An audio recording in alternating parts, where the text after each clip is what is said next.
اللہ تعالیٰ جو ہے وہ جگہ وقت ان سے بالا تر ہستی ہیں. ان کے بارے میں جس طرح یہ کہنا مناسب نہیں ہے کہ وہ فلاں جگہ ہیں، اسی طرح یہ کہنا بھی مناسب نہیں ہے کہ ہر جگہ ہے. جتنی بات اللہ تعالیٰ قرآن مجید پہ اپنے بارے میں بتائیں وہ ہے، تو انہوں نے بتایا ہے جو قرآن میں وہ یہ ہے کہ کوئی ایسا وقت نہیں تھا جب آپ یہ کہیں کہ اللہ نہیں تھا. هو الاول، کوئی ایسا وقت نہیں ہوگا جب آپ کہیں. یہ دیکھیں نا، یہ زمان کو بیان کیا جا رہا ہے کہ آپ یہ کہہ سکیں کہ اللہ نہیں ہوگا، نہیں هو الآخر. کوئی ایسی چیز نہیں ہے کہ آپ یہ کہیں کہ اللہ اس کے اوپر ہے، هو الباطن. کوئی ایسی چیز نہیں آپ کہیں کہ اللہ اس کے نیچے ہے. تو یہ بتا دیا ہے کہ اللہ تعالیٰ کی ذات زمان اور مکان میں، ہم تو ان چیزوں کو ایسے ہی دیکھتے ہیں نا، یعنی میں جب دیکھوں گا ایک انسان کی حیثیت سے تو یا چیز کو وقت میں دیکھوں گا یا مکان میں دیکھوں گا. ٹائم اور سپیس سے ہم الگ نہیں ہو سکتے. تو اس آیت میں یہ بتا دیا کہ ذات خداوندی کے بارے میں یہ تصور نہ کرو، لیکن ہوا بکل شیء علیم، اس کے علم سے کوئی چیز چھپی ہوئی نہیں ہے، اور کوئی چیز ایسی نہیں ہے کہ جو اس سے اوجھل ہو جائے.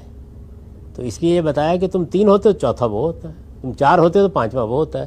اس کا یہ مطلب نہیں ہے کہ ہم 3 جب بیٹھے ہوتے ہیں تو اللہ تعالیٰ آگے بیٹھ جاتے ہیں وہاں پہ. اس کا مطلب یہ ہے کہ اصل میں ہر وقت اللہ تعالیٰ کی ہم نگرانی میں ہوتے ہیں. اب ان کا علم ہمارا احاطہ کیے ہوئے ہوتا ہے، کوئی چیز ان سے چھپی ہوئی نہیں ہوتی.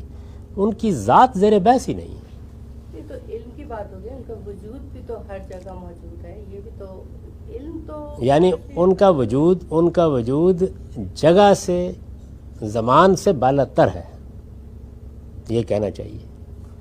تو قرآن میں جو یہ بات بتا، جو اس طرح کی بات ہے کہ 7ویں آسمان کے اوپر ان کا عرش اللہ تعالیٰ نے قائم کیا اس پہ، تو وہ اس سے کیا مراد؟ 7ویں آسمان پر تو نہیں کہا. یہ کہا ہے کہ میں نے یہ کائنات بنائی، اور یہ کائنات جو تمہیں نظر آتی ہے یہ صرف ایک نہیں ہے، ایسی 6 اور بھی ہیں، اور میں اس کی حکومت کے تخت پر بیٹھا ہوا حکومت کر رہا ہوں. اب وہ تخت کہاں ہے، وہ کوئی ارتکاز کی جگہ ہے، ہم نہیں جانتے. اور اللہ تعالیٰ کے بارے میں آپ جب کہتے ہیں کہ وہ حاضر ہے، ناظر ہے، ہر چیز کو دیکھ رہا ہے، ہر چیز کے ساتھ موجود ہے، تو یہ اصل میں اللہ تعالیٰ کے ہمہ گیر علم کا بیان ہے. یہ ذات کا بیان ہے ہی نہیں، کیونکہ ذات کو تو ہم جانتے ہی نہیں. جیسے ہی آپ کہیں گے ہر جگہ، تو اس کا مطلب ہے کہ یہ جگہ ہے اور اس میں اللہ تعالیٰ بھرے ہوئے ہیں. تو اللہ تعالیٰ کے بارے میں تو ایسا تصور بھی نہیں کرنا چاہیے.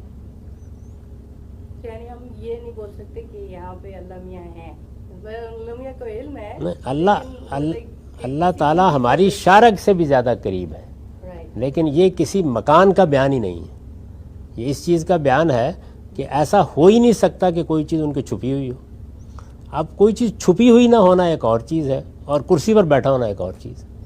تو اللہ تعالیٰ کے بارے میں وہی تعبیریں اختیار کرنی چاہیے جو قرآن نے اختیار کی ہیں، اور وہ یہ کہ بڑی خوبصورت کی ہیں. هو الاول والآخر والظاہر والباطن.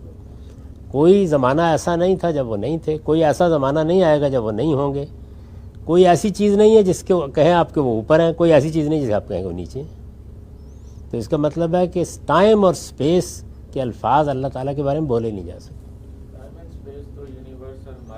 یہ ہمارا یونیورس ہے، اس میں ہم جگہ بولتے ہیں، اس میں ہم وقت بولتے ہیں، ہم اس سے باہر سوچ نہیں سکتے. تو اپنی اس سوچ میں اللہ تعالیٰ کو نہیں بند کرنا چاہیے. اسی لیے ہم اللہ تعالیٰ کی صفات کو بیان کرتے ہیں، اللہ تعالیٰ کے سنن کو بیان کرتے ہیں، اللہ تعالیٰ کی ذات کو کبھی بیان نہیں